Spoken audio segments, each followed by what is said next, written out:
네, 본격적으로 저평가된 종목들을 찾아보는 시간 잠금 해제로 돌아왔습니다. 오늘의 잠금 해제에서는 박철순 파이낸셜 리서치 대표와 함께 보도록 하겠습니다. 대표님 안녕하세요. 네, 안녕하세요. 네, 저희가 스튜디오 들어오기 전에 제가 대표님께 그런 질문 드렸잖아요. 네. 요즘 적중률이 너무 좋다. 네. 어떻게 종목들을 발굴하시냐. 그랬더니 저희 대표님께서 실적 전망 무조건 좋아야 되고 그거에 비해서 가격이 저렴한 종목들을 위주로 찾는다라고 말씀을 해주셨습니다. 그만큼 이 코너에 가장 적합하신 분이 되지 않을까 싶은데요. 네. 오늘도 그러한 관점으로 어떠한 종목을 발굴해 주셨는지 잠시 뒤에 열어보도록 하겠고요. 그 전에 앞서서 최근에 정말 잘 간 종목이 있는데 한전 KPS에 대한 리뷰부터 해보도록 하겠습니다. 한전 KPS가 우리 대표님께서 5월 8일에 미리 잡아주셨거든요. 그런데 6월에 들어서 정말 주가가 폭발적으로 올랐습니다. 지금 55% 넘기는 상승률 나타내고 있고 오늘장에서는 살짝 쉬어가지만 앞으로에 대한 전망이 더욱더 궁금해지는 시점인데요. 조금 더 욕심을 내볼까요? 어떡할까요? 이미 목표가는 달성했거든요. 네, 일단 5월 8일 날 추천드리고 나서 50% 이상 수익이 났는데 기본적으로 일단 목표가는 상향 조정이 됐습니다. 지금 기존의 목표가를 제시해드렸던 게 48,000원이었거든요. 이 상황을 돌파를 좀 했기 때문에 일단 지금은 좀 수익을 좀 챙기는 전략이 좀 필요하다는 판단입니다. 그래서 최소한 50% 이상 정도는 여러분들 수익을 좀 챙겨 놓으시고요. 나머지 절반 정도만 추가 상승에 베팅을 하시면 좋을 것 같은데 일단 목표가 48,000원에서 한 75,000원 정도로 상향 조정을 하도록 하겠고요. 손절 라인은 반드시 지키셔야 될 것 같습니다. 58,000원으로 상향 조정할 테니까요. 58,000원 하향 이탈 시에는 반드시 매도를 해주시면 좋을 것 같습니다. 물론 주가가 많이 올랐지만 원전주 내에서는 아직도 상대적으로 저평가 매력은 있기 때문에 추가 상승 가능성은 충분히 있으니까요. 일단 정비 사업 쪽의 선도 기업인 이 KPS, 한전 KPS도 더욱더 기대해 주시면 좋을 것 같습니다. 네, 좋습니다. 한전 KPS 기존의 목표가가 48,000원이었는데 지금 목표가를 공격적으로 또 상향을 해주셨네요. 75,000원 맞을까요? 네, 맞습니다. 네, 75,000원 그리고 손절 라인은 잘 지키셔야 됩니다. 58,000원으로 설정해 주신 만큼 일단 수익 보고 계신 분들 비중을 잘 조절해 보면서 앞으로에 대한 대응 전략도 저희와 함께 마련해 보시길 바라겠습니다. 자, 그러면 오늘 장에서는 어떠한 종목, 저평가된 종목을 찾아주셨을지 먼저 헤드라인 통해서 섹터 전반에 대한 이슈부터 체크해 보겠습니다. 반도체 최근에 시장의 주목을 많이 받고 있는데요. 메모리 풍향격으로 여겨지는 마이크론이 이번에 어닝 서프라이즈를 기록했습니다. 그리고 이제 가시적인 이 데이터 센터의 수혜가 이번 실적에 반영이 되면서 반도체주들이 주목을 받고 있는데 현재 위치에서 반도체 종목들 다시 한번 관심을 가져봐도 괜찮을지 그 부분 궁금한데요. 어떻게 해석하셨을까요? 네, 일단은 마이크론 실적 발표가 오늘 새벽 5시 반에 드디어 나왔습니다. 예상대로 일단 어닝 서프라이즈가 나왔는데요. 기본적으로 이 마이크론 같은 경우가 메모리 반도체 회사 중에 가장 먼저 실적을 발표하기 때문에 메모리 반도체 업황의 풍향계라고도 많이 언급을 합니다. 실제로 AI 수요가 상당히 견조했기 때문에 실적은 굉장히 잘 나왔고요. 세부적으로 본다라고 한다면 D램 매출은 사상 최대를 기록을 했고요. 그 다음에 HBM 매출 같은 경우는 전분기 대비해서 50% 이상 급증하는 모습들을 보여줬었고요. 마지막으로 데이터 센터 매출은 전년 동기 대비해서 무려 2배 이상 급증하는 모습들을 보여줬습니다. 전체적으로 봤을 때는 매출액이 37% 정도 전년 동기 대비해서 증가를 하면서 93억 달러를 기록을 했는데요. 역시나 사상 최대 실적을 기록하면서 우리가 피크아웃에 대한 우려감을 확실하게 잠재워주는 실적 발표가 있었다라고 보시면 될 것 같습니다. 그렇다면 국내 반도체도 어떻게 보느냐? 일단 지금 마이크론이 워낙 실적이 잘 나왔기 때문에 국내 반도체 기업들도 실적이 상당히 기대를 해볼 수 있는 상황이 됐는데요. 낸드라든지 최근에 DDR4라든지 이 D램 반도체 가격들이 계속적으로 상승세를 보여주고 있기 때문에 기본적으로 이 메모리 반도체 업체 같은 경우는 실적 성장을 충분히 기대해 볼 수 있는 상황이라고 보시면 될 것 같습니다. 거기다가 이제 정부 정책 수혜도 기대를 해볼 수 있는 부분들이 있죠. 정부의 국가기술 전략 12대 분야에도 속한 그런 섹터이기 때문에 이 반도체 섹터도 계속적으로 정책에 대한 지원 기대감도 있는 상황이고요. 미국 같은 경우가 반도체 산업 경쟁력 강화법을 이제 시행을 할 예정입니다. 그렇게 된다라고 한다면 반도체 공급망이 좀 강화가 되고요. 그 다음에 협력을 하고 있는 미국 미국 기업과 협력하게 되는 기업들 같은 경우는 인센티브를 받을 수 있는 가능성도 높아지기 때문에 미국의 어떤 정책적인 수혜도 기대해 볼 수 있는 게 우리나라 반도체 기업들이다라고 보시면 될 것 같고요.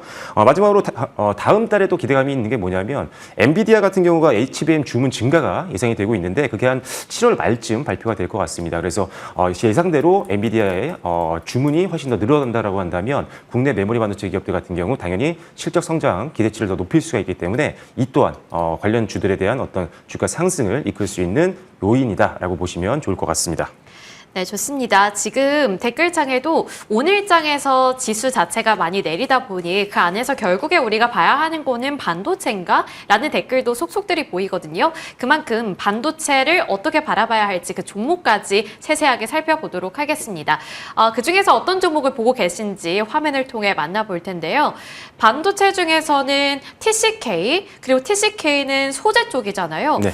두 가지 투자 포인트를 어떻게 잡아주셨는지 그 부분도 확인해 볼 텐데 고객사 확대, 리스크 해소 두 가지가 있네요. 먼저 고객사 관련해서는 어떻게 보고 계실까요? 네, 일단 우리나라 이 반도체 종목들 중에 제가 가장 많이 소개드렸던 건 사실 장비주입니다. 뭐 이스페타시스라든지 아니면은 PSK홀딩스라든지 한미반도체라든지 선도 반도체 기업들 같은 경우는 워낙 실적이 잘 나옴에도 불구하고 전반적인 반도체 시장 수급이 좀 안 들어오면서 주가가 바닥권에 있거든요. 그래서 장비주를 가장 먼저 보시라고 해서 여러 번 소개를 드렸었고요. 오늘은 좀 특이하게 부품, 소재 관련된 기업을 갖고 와놨습니다. TCK라는 기업인데 이 회사는 일단 기본적으로 반도체 관련된 부품, 어떻게 보면 웨이퍼를 만드는 데 들어가는 장비에 들어가는 부품을 만들고 있는데 흑연으로 만들고 있는 제품이라고 보시면 됩니다. 이게 이제 반도체 웨이퍼에 사용이 된다고 보시면 될 것 같고요. 두 번째로는 이제 2차전지 소재도 만들고 있는데 음극재 관련된 소재를 만들고 있습니다. 다만 이건 지금 시제품 단계이기 때문에 미래 성장 동력으로 보셔야지 지금 실적에는 큰 영향을 주지 않는다라는 점 기억하시면 될 것 같고요. 워낙 또 이 관련된 부품 쪽에서는 선도 기업이다 보니까 다수의 고객사를 가지고 있습니다. 우리가 알고 있는 삼성전자라든지 SK하이닉스 또는 램리서치 또는 중국의 YMTC라든지 SK실트론, 하나머티리얼즈 우리가 이름만 들어도 알 정도의 대형 기업들과 관계를 맺고 있는 상황이고요. 이를 통해서 전반적으로 실적이 계속적으로 늘고 있는 상황입니다. 특히나 지금 YMTC 같은 경우가 올해 말에 하반기 때 대규모 증설 완료가 예정이 되어 있기 때문에 증설이 완료되게 되면 당연히 주문량이 늘면서 중국향 매출 비중이 더 크게 늘어날 수 있다는 점이 강점이니까요. 고객사를 안정적으로 확보하고 있다는 점도 이 회사의 가장 큰 차별화된 강점이다라는 점 기억해 주시면 좋을 것 같습니다. 네, 고객사가 이미 단단하게 형성이 되어 있기 때문에 그 부분에서 가져갈 수 있는 강점이 상당히 높은 것 같습니다. 그 부분은 이제 또 실적에 대한 기대감도 높아질 수 있겠죠. 그리고 두 번째 포인트도 함께 짚어볼 텐데 또 종목을 볼 때 가장 중요한 부분 중에 하나가 리스크가 해소가 되느냐 아니느냐 이 부분이잖아요. 네. 갖고 있던 리스크를 올해부터 해소가 가능한 걸까요? 아니면 어떻게 보세요? 네, 이 회사의 이제 고객사 중에 아까 램리서치가 있다라고 네. 말씀을 드렸잖아요. 근데 이 램리서치가 극저온 애칭 장비를 두고 이제 TEL이라는 회사와 경쟁을 하고 있습니다. 근데 상반기 때만 해도 올 초만 해도 사실 TEL이 훨씬 더 압도적으로 점유율이 늘 걸로 보고 있었는데 상대적으로 TEL의 장비가 우리의 기대치보다 상당히 퀄리티가 좀 떨어진다라는 것들이 시장에서 밝혀지면서 실제로 지금은 다시 한번 램리서치가 이 극저온 애칭 장비 쪽에서 시장 점유율을 더 늘릴 수 있는 가능성이 높아진 상황입니다. 그렇다면 램리서치를 고객사로 갖고 있는 이 TCK 같은 경우는 당연히 수혜를 볼 수가 있는 부분이죠. 실제 주가가 조금 한동안 못 움직였던 이유가 이 램리서치의 시장 점유율에 대한 어떤 우려감 때문이었는데 이 부분이 이제 해소가 됐기 때문에 주가의 상승을 제한하던 걸림돌이 하나 사라진 상황이어서 추가 상승을 더 기대해 볼 수 있는 상황이 만들어졌다라고 보시면 될 것 같고요. 실적 또한 계속적으로 개선이 될 수 있는 부분들이 많아지고 있는 상황이다 보니까 저평가 매력까지 기대해 볼 수 있다는 점도 기억해 주시면 좋을 것 같습니다. 네, 반도체 종목들이 최근에 주목을 많이 받으면서 또 급하게 상승하는 감이 없지 않아 있었잖아요. 그래서 투자자의 입장에서는 조금 저평가된 종목 중에서 내가 편안하게 투자할 수 있는 종목은 없을까? 이 부분이 궁금하셨을 것 같은데 오늘은 이제 TCK 봐주셨습니다. 가격 밴드 중요하죠. 최근에 목표가도 좀 높게 잡히고 있는 것 같은데 대표님께서는 어느 정도로 생각하고 계세요? 네, 뭐 중장기 차트로 보시면 한 20만 원 넘게까지 갔던 종목인데 네. 지금 현재가 기준으로 10만 6,600원 정도밖에 되지 않습니다. 많이 굉장히 내렸네요. 저평가고요. 실적은 우상향 되고 있는 상황이다 보니까 당연히 저평가 매력이 계속 부각될 수밖에 없는 상황이다라고 보시면 될 것 같습니다. 다만 상단에 일단 기본적으로 매물 저항을 고려해서요. 일단 12만 원을 1차 목표가로 제시를 해드리겠고요. 손절 라인은 9만 원으로 제시를 해드리도록 하겠습니다. 네, 알겠습니다. 이렇게 TCK 살펴봤습니다. 설정해주신 목표가와 또 리스크 주의 구간까지 잘 고려해주시면 좋을 것 같고요. 곧바로 다음 헤드라인으로 넘어가 보겠습니다.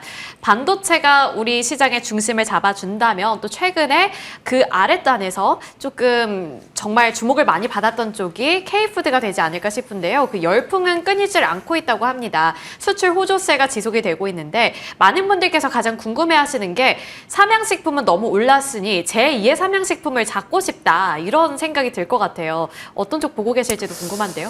네, 일단은 사실 삼양식품이 너무 많이 올라서 제2의 삼양식품으로 농심을 많이 언급을 네. 좀 드렸었는데 여전히 농심도 지금 관심을 가질 만한 주가 구간이기 때문에 저가 매수로 일단 분할 매수 한번 관점으로 보시면 좋을 것 같고요. 일단 K푸드 열풍은 계속적으로 지속이 되고 있습니다. 워낙 K 컨텐츠가 흥행을 하다 보니까 우리나라 음식에 대한 관심도도 전 세계적으로 늘어나고 있는 상황이라고 보시면 될 것 같고요. 두 번째로 라면이라든지 스낵 대부분의 음식료 제품들이 가격 인상을 최근에 하고 있습니다. 그래서 사실 우리가 뭐 라면이라든지 이런 걸 사러 갈 때 좀 부담이 많이 되는 부분들이 분명히 있죠. 하지만 가격 인상은 결국 이 식품업계에서는 이익 성장으로 이어질 수 있는 부분이기 때문에 일단 가격 인상 효과를 기대해 볼 수 있다는 점은 차별화된 강점이다라고 보시면 될 것 같고요. 수출 호조가 지속이 되고 있습니다. 2024년도 수출액이 130억 달러를 기록했었고요. 2025년도 1분기 때는 32억 달러를 기록하면서 역대 최고의 수출액을 달성을 했기 때문에 일단 지표가 굉장히 탄탄하다. 그래서 실적을 앞으로도 계속적으로 우리가 기대해 볼 요소가 분명히 있다라고 보시면 될 것 같고요. 관세 충격에 대한 부분들도 좀 낮다라고 보고 있습니다.